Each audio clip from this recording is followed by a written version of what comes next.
नमस्कार दोस्तों, मेरा नाम मुराद जॉनसन और आप देख रहे हैं द रीजन यूट्यूब चैनल। तो आपका स्वागत है हमारे एक न्यू वीडियो में।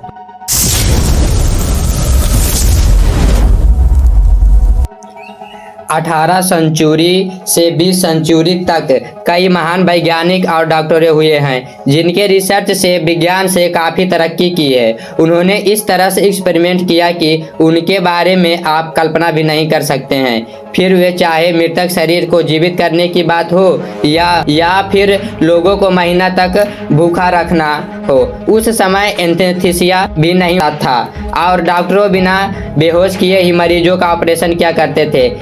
कई प्रकार के दवाइयों लोगों को टेस्ट की जाती थी। उसके प्रयोग तो बहुत ही ज़्यादा खतरनाक होते थे। एक दवा से तो एक शख्स के नीचे की गई थी। महिलाओं की खूबसूरती बढ़ाने वाली ब्यूटी प्रोडक्ट भी मार्केट में आए। दोस्तों, आज हम आपके एक ऐसी चीज़ के बारे में बताएंगे जो आज के समय में आपको वाहियात और अजीब लग सकती है, लेकिन बीते सदियों में वे नॉर्मल हुआ करती थी।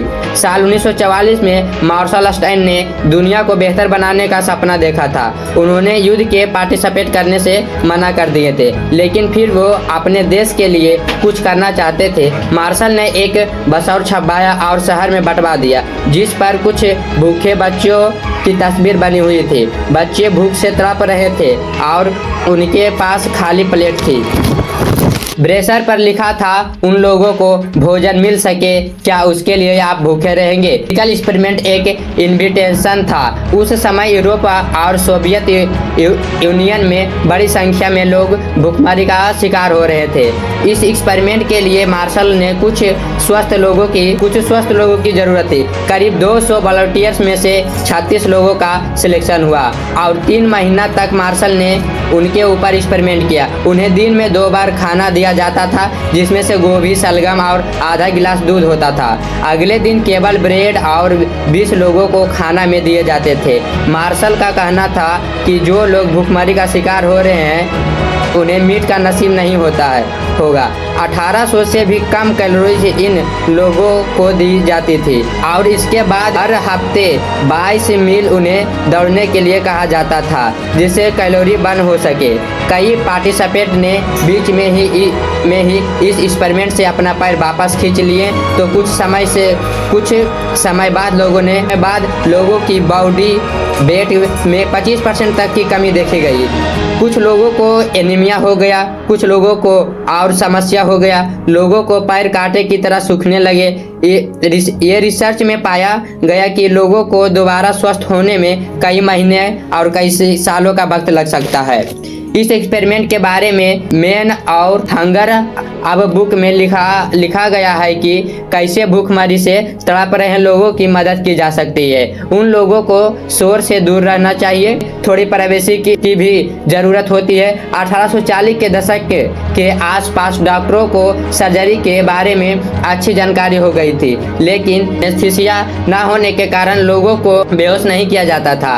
ऑपरेशन के दौरान मरीजों को दर्द से कहरा रहे होते थे। डॉक्टरों ने जल्द से जल्द ऑपरेशन खत्म करने की होती थी, क्योंकि दर्द से मरीजों की हार्ट बीट रुकने का खतरा भी बना रहता था। इसलिए कुछ मिनट में सर्जरी को पूरी कर ली जाती थी। ब्रिटेन में रॉबर्ट लिसन नाम के एक सर्जन हुए जो एक काफी प्रसिद्ध थे।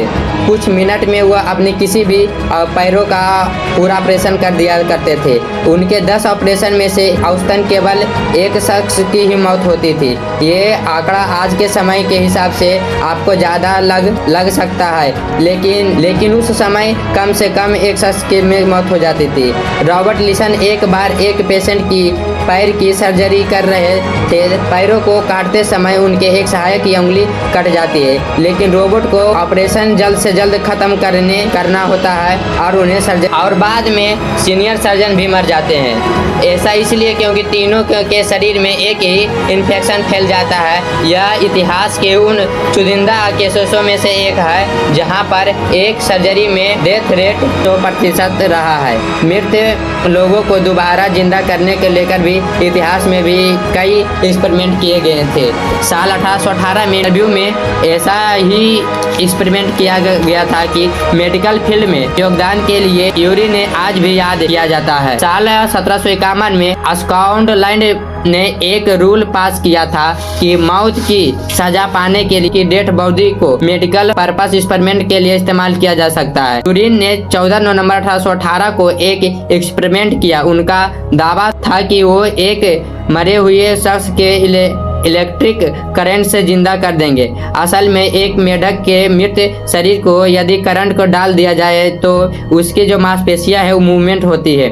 यूरिन ने कहा कि इंसानों में भी यह संभव है। एक्सपेरिमेंट देखने के लिए बड़ी संख्या में लोग इकट्ठा हुए। यूरिन ने डेड बॉडी के गर्दन के पीछे कट लगाया और बिजली के तारों को रीढ़ की हड्डी से जोड़ा दिया। उन्होंने बॉडी के करंट छोड़ा और उसमें से लाश को अपने आप उन्होंने हिलते हुए देखा। इसके बाद यूरी ने उसके लंग्स कट कर दिया। इसके बाद यूरी ने उसके लंग्स में करंट दिया जिससे वह सांस ले सके। इस प्रयोग में भी वे सफल होते नजर आए और उनके फेफड़ों ने इनहेल और एक सेल करना शुरू कर दिया। हालांकि बाद में उन्होंने कहा कि बॉडी में खून की कमी के कारण वो लाश जिंदा नहीं हो पाई। आज भी हार्ट अटैक के दौरान या दिल धड़कन रुक जाने पर करंट शॉक थेरेपी का यूज करते हैं। 20वीं सदी में डॉक्टर दवाइयों को लेकर कई प्रयोग करते थे। वैली कोई प्रोफेशनल नहीं थे क्योंकि उन्हें कॉलेज की पढ़ाई के बीच में ही छोड़ दिए थे, लेकिन उसके बावजूद वह लोगों को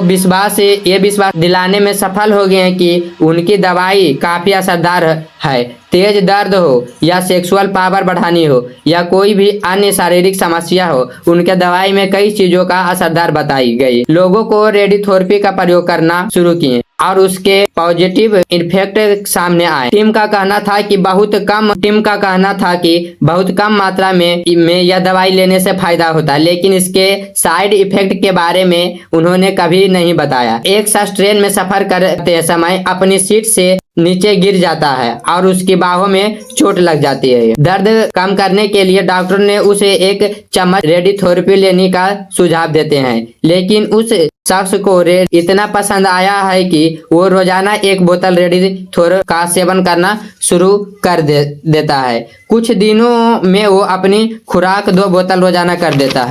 एक साल के बाद वो 3 बोतल रेडियोथेरेपी का सेवन करने लग जाता है। एक दिन अचानक उसके नीचे का जबड़ा यानी कि टूटी हुई ठुड्डी नीचे गिर जाती है। यह कोई मजाक नहीं था, बल्कि समय में उसका नीचे का जबड़ा अलग हो जाता है। उसके को दर्द नहीं होता है क्योंकि उसके नसों ने भी रिस्पॉन्स करना बंद कर दिया था। डॉक्टर ने उसे एक नया जबड़ा लगाते हैं, लेकिन कुछ ही समय में उसकी मौत हो जाती है। साल 1965 में इसकी बॉडी पर एक्सपेरिमेंट किया गया, जो पाया गया कि मौत के 33 सालों के बाद भी उसकी बॉडी में रेडियम के ट्रेसेस मौजूद थे। दोस्तों, रेडियम का इस्तेमाल महिलाओं की ब्यूटी प्रोडक्ट बनाने में भी किया जाता है। 1930 में एलेक्सिया मोसली ने स्किन टोन से इम्प्रूव करने के लिए ऐसे में वे लिक्विड सनशाइन का इस्तेमाल कर सकते हैं, यानी उन्होंने अपने प्रोडक्ट को लिक्विड सनशाइन के तौर पर